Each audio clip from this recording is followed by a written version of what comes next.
ఆచార్య దేవా ఏమంటివి అతి జుగుప్సాకరమైన నీ సంభవమెట్టిది మతి కుండలో పుట్టిది కదా నీది ఏ కులము ఇంత ఏలా అస్మపితామహుడు. ఇది కొత్తగా ఇన్నోళ్ళకి షాకింగ్ ఉంటుంది.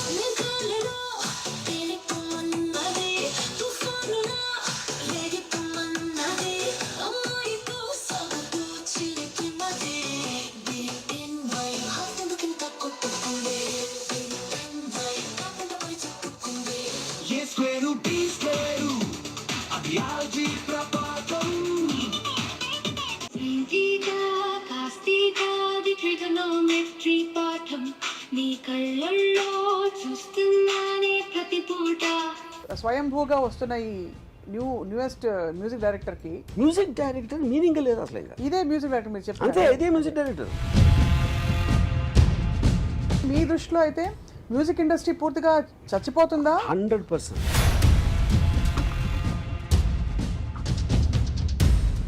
సంగీతం నేర్చుకుని రియాలిటీ షోస్కి వెళ్ళే వాళ్ళ పిల్లల పరిస్థితి ఏంటి? వాళ్ళందరూ రేపటి తరం బాలు గారు వాళ్ళందరూ సమురాయ్ వారియర్స్ అంతే. ఇది ఇప్పుడు గన్ అయితే వాళ్ళు సమురాయ్. మరి what is going to happen to all the big names music ఇండస్ట్రీలో? Music director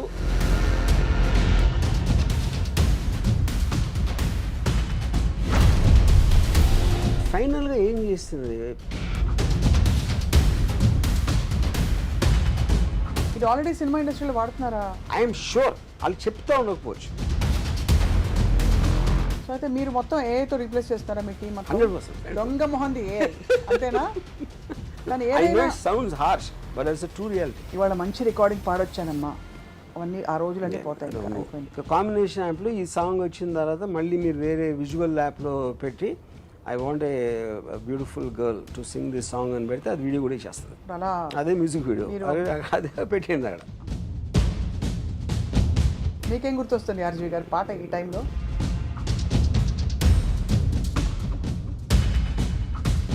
super. ఇప్పుడు ఏంటంటే ఆ పాటలు దీనికి ఇస్తే ఏం చేస్తుంది అనే మూడ్లో ఉన్నాను నేను. పనులు లేకపోతే ఏం చేయాలి శేష జీవితాన్ని? How do you keep your self occupied is the question if AI takes over like this. స్లోగా ఆదిమానం అయిపోతాం. అయితే మీ రాబోయే సినిమాల్లో మీ ఏఐ జనరేటెడ్ పాటలు వినాలని మేము వెయ్యి చెవులతో ఎదురు చూస్తున్నాము. ఎదురు చూసినా చేయకపోయి నేను చేసేది అదే. మీరు చేసేది అదే అంతే. బిగ్గెస్ట్ బెనిఫిట్ ఏంటి? కాస్ట్ కటింగా, టైం సేవింగా? ఇంకా పెద్ద ఏంటంటే మ్యూజిక్ ఇండస్ట్రీ చచ్చిపోతుంది.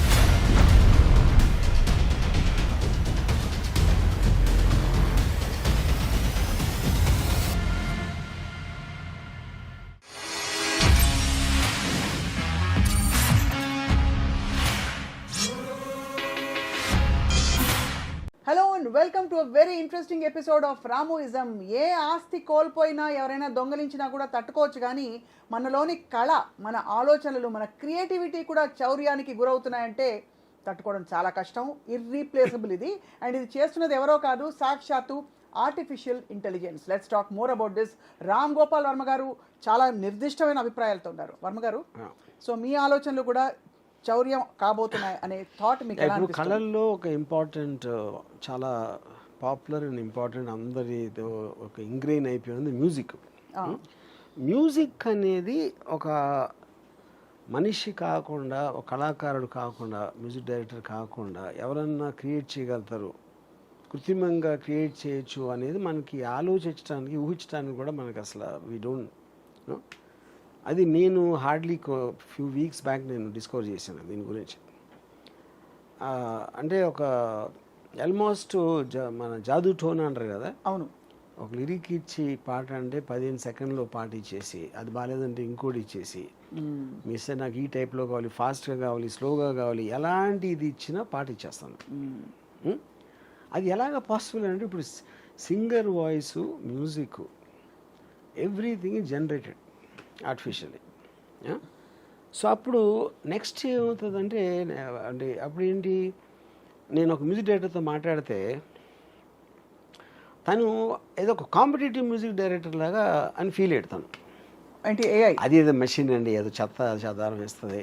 ఇప్పుడు చెత్త చెదారం కాదు, అదేంటంటే ఇప్పుడు మామూలుగా నేను ఒక మ్యూజిక్ డైరెక్టర్ దగ్గరికి వెళ్ళాను అనుకోండి, నేనేమంటాను, సరే నా సాంగ్లో సిచ్యువేషన్ ఇదండి, నాకు ఇలాంటి సాంగ్ అనేది ఒక రిఫరెన్స్ పాయింట్, ఏదో ఇలాంటివి చెప్తాను, 4-5 బ్రీఫ్స్. తను ఏదో ఒక ట్యూన్ చేస్తాడు, ఈ ట్యూన్ ఇలా అనుకోవట్లేదు, ఇది ఏది నేను ఇంకోటి ఏదో చెప్తాను, మళ్ళీ తను ఏదో అంటాడు. దాని తర్వాత ఓకే అనుకుంటే చరణం చేసి దాన్ని మళ్ళీ దానికి ఒక మ్యూజిక్ రికార్డింగ్ చేసి సింగర్ని పిలిచి అది ఇది మొత్తం ఈ మొత్తం తతంగాన్ని అది 15 సెకండ్లు చేస్తాను. ఇది ఒక పాయింట్. అప్పుడు నెక్స్ట్ పాయింట్ ఏంటి, అది బాగా చేస్తుంది అంటే బాగా చేస్తుంది ఎవరి దృష్టిలో బాగా చేస్తుంది అది, అంతే కదా. ఇప్పుడు ప్రతి వాళ్ళకి టేస్ట్ డిఫరెన్స్ ఉంటుంది కదా. అప్పుడు నేను సేమ్ థింగ్ నేను నిజమైన మ్యూజిక్ డైరెక్టర్ కూడా నాకు బాగాలేదు ఈ సాంగ్ అని చెప్తే ఇంకోటి చేస్తాను అంటాడు, మళ్ళీ ఇంకొక అది ఆ టైం పీరియడ్ అంత అవుతుంది. ఓకే, సో ఇప్పుడు మీకు నచ్చే వరకు 15 సెకండ్లకు ఒక పాట ఇచ్చేసి మీరు చెప్పిన దాంతోనే మీకు ఏదో ఒకటి నచ్చుతుంది కదా కొంతసేపు అయ్యాక. సేమ్ థింగ్ మ్యూజిక్ డైరెక్టర్ అయినట్టే. అవును, అంతే కదా. అప్పుడు మ్యూజిక్ డైరెక్టర్ తను ఏమన్నాడంటే, ఇప్పుడు ఒక యావరేజ్ మ్యూజిక్ డైరెక్టర్, అంత విషయం లేని మ్యూజిక్ డైరెక్టర్కి హెల్ప్ అవుతుంది అన్నాడు. నేనేమన్నాను అంటే, ఇది మ్యూజిక్ డైరెక్టర్ లేకుండా చేస్తుంది, ఇది మ్యూజిక్ డైరెక్టర్ హెల్ప్ కాదు. అట్ ద మోస్ట్ ఏంటంటే ఫైనల్గా మ్యూజిక్ అంటే ఏంటి, టేస్ట్ అది అంతే. ఇప్పుడు క్షణక్షణం పాటలు చాలా డిఫరెంట్గా ఉంటాయి. ఉదాహరణ చెప్తున్నా, లేకపోతే ఇంకో సినిమాకి ఏదో, లేకపోతే రోజాలో మణిరత్నం టేస్ట్ వేరే ఉంటుంది, నాది వేరే ఉంటుంది రంగీలాలో. సో ఒక డైరెక్టర్ కానీ మ్యూజిక్ డైరెక్టర్ కానీ ఎవరన్నా విన్నోడు కానీ వాడి టేస్ట్ అనేది మ్యాటర్ అవుతుంది అక్కడ. అవును. అప్పుడు ఏ ఇచ్చిన మ్యూజిక్ని మీరు మీ టేస్ట్లో మీకు ఏమి నచ్చుతుంది అనేది యాక్చువల్ పాయింట్. అది మీ టేస్ట్ ప్రకారం ఏది మీకు ఓకే అవుతుంది. ఇప్పుడు మీకు ఫర్ ఎగ్జాంపుల్ కర్ణాటక సంగీతం ఇష్టం, నాకు లేదు. అవును. అప్పుడు నాకు కర్ణాటక రాగంలో ఇస్తే నేను కాదంట. కానీ మీరు చెప్పేటప్పుడే నాకు ఈ స్టైల్లో కావాలి, వాల్డ్స్లో కావాలి, హార్డ్ రాక్ కావాలి, లేకపోతే ఎక్సా వయ్య ఉన్న మ్యూజిక్ స్టైల్స్లో మీరే ఇస్తున్నారు దానికి ప్రాంప్ట్ ఏ స్టైల్లో కావాలి ఆ సాంగ్ అని. సో ఇక్కడ ఈ పాయింట్ మీరు చెప్తున్నది ఎలాబరేట్ చేస్తే బిగ్గెస్ట్ బెనిఫిట్ ఏంటి, కాస్ట్ కటింగా, టైం సేవింగా, లేక? Obviously cost and time saving, అది ఆబ్వియస్. కానీ ఇంకా పెద్ద ఏంటంటే మ్యూజిక్ ఇండస్ట్రీ చచ్చిపోతుంది. ఇప్పుడు మ్యూజిషియన్స్ ఎందుకు నేర్చుకుంటారు మ్యూజిక్ అసలు? ఇప్పుడు సింగర్స్ ఎందుకు వస్తారు అంటే ఒక ప్రొఫెషన్ లేదంటే అది లేదు కదా. ఎందుకంటే అదంతా బైపాస్ చేసి ఇది మీకు ఇచ్చేస్తున్నప్పుడు ఆ ప్రొఫెషన్ మీరు అసలు దాన్ని ఫాలో అవ్వటం మీనింగ్ లేదు కదా ఇంకా. అయినా ఇది కొత్తగా ఇన్నోళ్ళకి షాకింగ్ ఉంటుంది. నేను ఇప్పుడు ఒక డెమాన్స్ట్రేట్ చేస్తాను అన్నమాట. ఇప్పుడు ఒక లిరిక్ రైటర్ ఒక అమ్మాయిని మ్యాథమెటిక్స్తో పోల్చమని ఒక ఇది ఇచ్చాను, ఒక లిరిక్ కాన్సెప్ట్. ఓకే. ఇప్పుడు అతను ఇచ్చిన లిరిక్స్ని నేను ఈ one of these A generation music యాప్లో పెట్టాను. పెడితే అది అంటే నేను చెప్పిన దాన్ని బట్టి ఒక వర్షన్స్ ఇచ్చుకుంటూ పోయింది. ఓకే. నేను నా టేస్ట్కి ఏదో అనుకుని కొన్ని పల్లవులు చేశాను. సేమ్ లిరిక్ని ఇన్ని రకాలుగా చేయొచ్చు అనేది ఫస్ట్ ఆఫ్ ఆల్ ఎవరికి ఐడియా వస్తుందని నాకు ఎంతవరకు రాలేదు. ఇన్ని ఇంటర్ప్రిటేషన్స్ ఉండగలుగుతాయి అనేది ఒకే దానికి. ఓకే. ఇప్పుడు ప్లే చేస్తాను.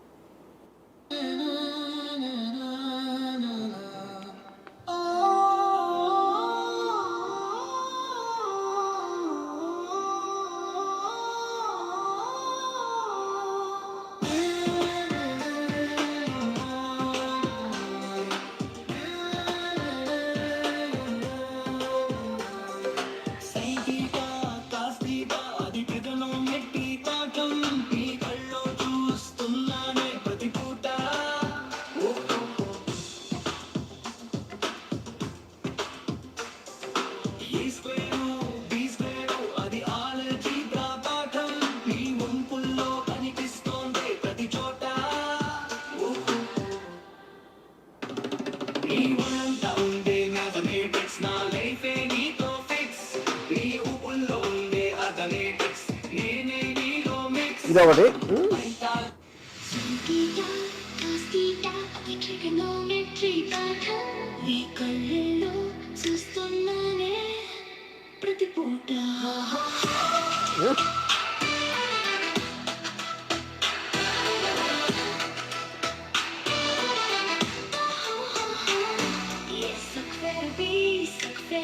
అది ఆల్జీబ్రా పాఠం, నీ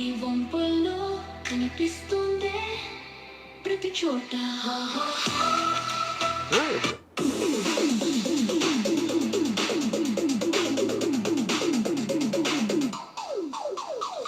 Sentita costita, అది trigonometry పాఠం. కళ్ళల్లో చూస్తున్నానే ప్రతిపూట. ఏ స్క్వేరు బి స్క్వేరు అది ఆల్జీబ్రా పాఠం. నీ వంపుల్లో కనిపిస్తుందే ప్రతి చోట. నీ ఒళ్ళంతా ఉందే మ్యాథమెటిక్స్. నా లైఫే నీతో ఫిక్స్. నీ ఊపుల్లో ఉందే automatics. Sine theta cos theta అది ట్రిగనోమెట్రీ పాఠం నీ కళ్ళల్లో చూస్తున్నానే ప్రతి పూట ఏ స్క్వేరు బి స్క్వేరు అది ఆల్జీబ్రా పాఠం. నీ ఊపుల్లో కనిపిస్తోంది అప్పుడు లక్షణంగా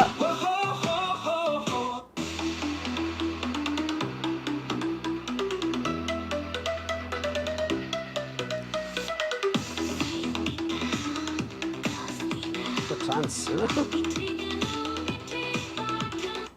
థీటా కాస్ థీటా అది ట్రిగనోమెట్రీ పాఠం నీ కళ్ళల్లో చూస్తున్నానే ప్రతి పూట ఓ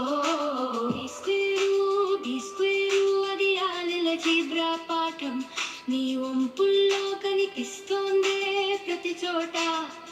సో ఇప్పుడు మీకు 6 వినిపించాను, అది 100 ఇస్తుంది, 200 ఇస్తుంది variations, and all of them each of them in 15-10 seconds. ఇప్పుడు వాయిస్ మ్యూజిక్ ఎవ్రీథింగ్ జనరేట్ చేస్తే ఇప్పుడు నిజంగా ఉన్న ఆర్టిస్టులు ఏమవుతారు, ఏం చేస్తారు వాళ్ళు? తప్పకుండా That is the అది point. That is ఆలోచించవలసిన the విషయం. point. అదే Yeah.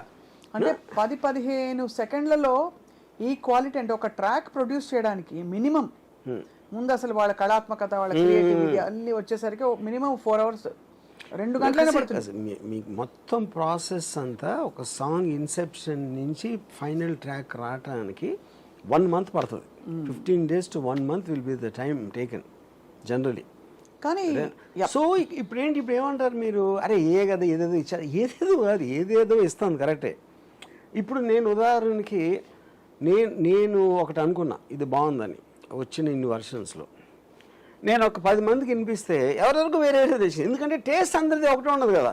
అవును, మీకు నచ్చిన కొన్ని పాటలు ఫెయిల్ అవుతాయి, మీకు నచ్చని పాటలు సక్సెస్ అవ్వచ్చు సినిమాలాగే. అది that is all the time అవుతుంది. ఆర్ట్లో కూడా మీరు ఆర్ట్ గ్యాలరీకి వెళ్తే అందరికీ ఒకే పెయింటింగ్ నచ్చదు కదా, అవును, వేరే వాళ్ళకి వేరేదే నచ్చుతాయి. కానీ మీకు స్పీడ్ ఆఫ్ జనరేషను అంత ఫాస్ట్గా ఇచ్చినప్పుడు అది ఎలాగ మీరు అసలు how will you even understand the cortex? కానీ టు బి చాలా ఇది ఎఫిషియన్సీ పాయింట్ ఆఫ్ వ్యూ నుంచి నో డౌట్ అన్డిబేటబుల్. కానీ ఫ్రాంక్లీ స్పీకింగ్ ఒక ఇళయరాజా గారి వెస్టర్న్ సింఫనీ ఆర్కెస్ట్రాస్ అన్నీ వచ్చి తెలుగు పాటల్లో తమిళ పాటల్లో ఇముడుతాయని ఆయన ముందు ఎవరూ అనుకోలేదు, ఊహించుకోలేదు. అలాగా ఇప్పుడు ఈ కొత్త ఛాలెంజ్ వచ్చినప్పుడు ఏఐ ఇంత ఫాస్ట్గా ఇంత బాగా ఫట్ ఫట్ చేసేస్తుంది అన్నప్పుడు మేబీ ఎవరు విని ఎరగని ఒక సంగీతం కొత్తగా పుట్టుకొస్తుందన్న పాసిబిలిటీ లేదంటే అదే అంటున్నాను. ఆ పాసిబిలిటీ ఉట్టి మీకు ఇదే చేస్తుంది, మనీష్ చేయలేడు అంటలేదు. ఇది కూడా ఒక మ్యూజిక్ డైరెక్టర్, ఇది కూడా ఒక మ్యూజిక్ డైరెక్టర్ అంటే ఇది ఒక హైబ్రిడ్ మోడల్లో ఉంది. హైబ్రిడ్ కాదు, అది మీరు అడిగిన దాన్ని బట్టి కదా. మీరు ఇండియన్ ఫోక్లో ఏమంటారా ఇది ఏమంటారా దానికి ఒక 500 స్టైల్స్, అది కూడా నాకు తెలియదు. 500 టైప్స్ ఆఫ్ మ్యూజిక్ ఉందని నాకు తెలియదు ఇంతవరకు వచ్చేవరకు.